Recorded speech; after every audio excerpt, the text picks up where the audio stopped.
Hi everyone, my name is Crystal and welcome back to my channel. Today we're doing something a little different. We're gonna be doing a book review. Now the reason why I want to do a book review is because, well, I'm secretly a booktuber at heart, but I also want to talk about all the books that I draw a lot of information from and I have found really helpful on my menstrual health education journey. And I also want to do reviews on books that aren't necessarily on menstrual health but are still on health in general, so watch for that. But the first book that I want to review is this book, and this is Period Repair Manual by Dr. Laura Bryden. Dr. Laura Bryden is an amazing naturopathic doctor, and she wrote this book because she saw a very big void in women's health. I mean, I have never come across another book like this. I think this is really the only book of its nature on the market right now. Basically, this is a guide to better periods, and the thing that I love the most about it is not only does Dr. Laura Bryden go into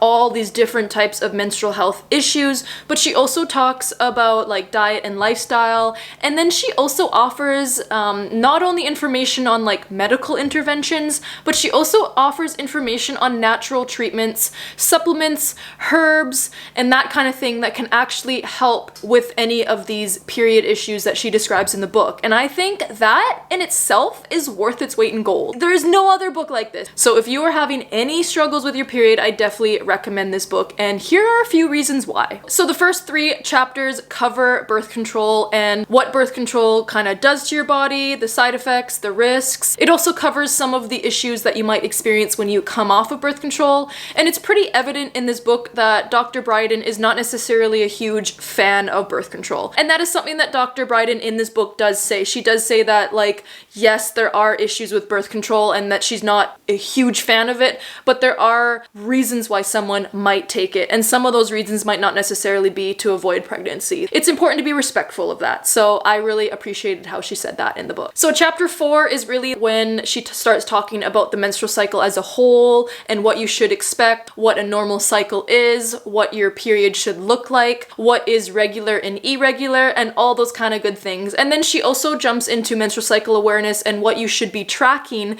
if you do want to get the most information out of your menstrual cycle as possible. And then after that chapter, she basically kind of just starts jumping into a bunch of different conditions. And as you guys can see, I have so many notes in this book because this is a book that I refer to a lot just because it is so packed with so much information.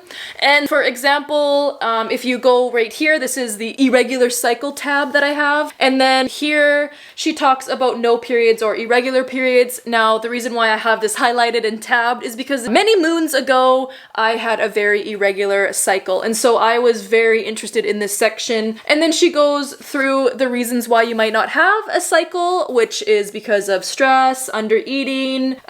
She talks about a low carb diet, also low fat diet, how those are not great for ovulation. And then she goes on to go through like a bunch of different conditions. So late periods. She also goes into estrogen excess, estrogen metabolism. She goes on to talk about thyroid issues, PCOS. PCOS is a huge section in this book, so if you have PCOS, this would be a great book for you to read. And then she goes into hypothalamic amenorrhea, PMS, endometriosis. And so in every section that she talks about each condition, she will talk about what it is, how it is diagnosed, things you can do to support it. So conventional things that might support that, so that would be like medications. And then she goes into therapeutic natural remedies. So for example, when we go to the page that says adenomyosis, we see when she goes through conventional treatments, and then she talks about diet and lifestyle, and then she goes through supplements that can be really helpful. So she talks about turmeric and zinc. So she goes into like all the natural remedies and then gives explanations of those. And you guys, I just think that is the most amazing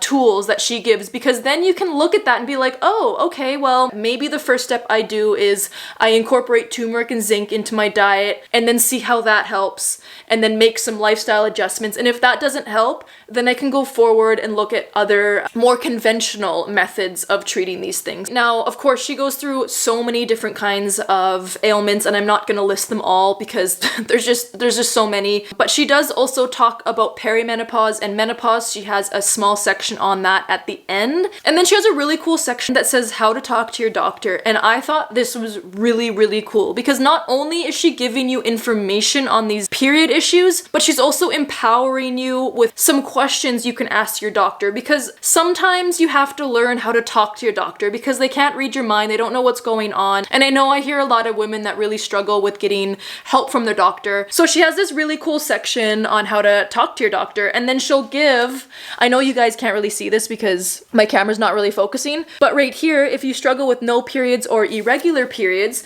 she then gives a list of questions that you can then ask your doctor. Like, have I been screened for celiac disease? Have I been tested for thyroid disease? Could one of my medications be stopping my period? So that section covers really, really common ailments in the book, and I think that is so great because I think a lot of us go to our doctor and we don't necessarily know like the right lingo to ask them. We don't necessarily know what is affecting our cycle. So I love that section. I think that is really cool. Now, a few things that kind of bothered me. I wouldn't say they're like cons of the book because this book is so phenomenal, but there are things where it kind of made me think like, okay. So the first thing is in the beginning of the book when she talks about non-hormonal birth control, she actually talks about the Daisy, which is a fertility device, and she recommends that as a device to buy to basically help you not get pregnant. And that really kind of bothered me because the Daisy is not something that you should be using as your sole purpose of birth control. What the Daisy is it's a thermometer. And what it does is when you take your temperature, it will give you like a green light or a red light. And basically a green light means you can have sex without getting pregnant. And I think there's a yellow light as well. And that means you should be cautious. So that means that you shouldn't have sex, or if you do, like use the barrier method. The problem is that your temperature does not dictate when you're fertile. So your temperature cannot tell you when you're in your fertile window. And so recommending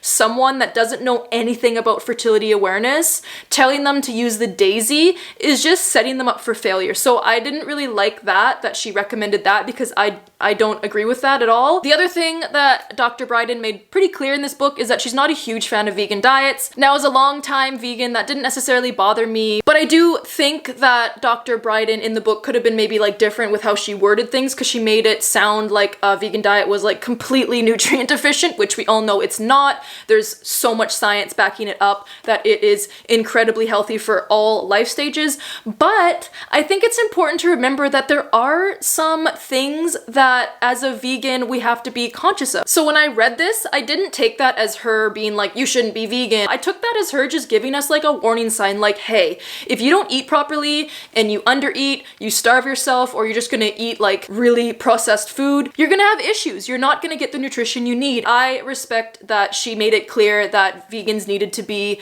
conscious of certain nutrients. I don't look at that as like an attack on my lifestyle. I look at that as Dr. Bryden being a doctor and telling me, you just gotta be conscious of the nutrients that you're getting and be conscious of your nutrition. These are just a few things that I read in the book that I didn't necessarily agree with, but I totally understand where Dr. Bryden is coming from. I just wanted to touch on them, so I was doing the most like transparent, I guess, and an honest review I could of this book. Even though there's a few things that I might not necessarily agreed with, that was like literally 0.01%. And I definitely recommend, if you guys are looking for an all-encompassing book on period issues, if you're struggling with period issues, if you just want to learn more and educate yourself, like highly recommend this book. And I'm so glad Dr. Bryden wrote it, and I'm so glad that she's out there changing the world and changing how we access menstrual health information, because this book should honestly be given to every menstruator out there. So I hope you guys like this book review, and I will see you guys in the next video. Thank you so much for watching.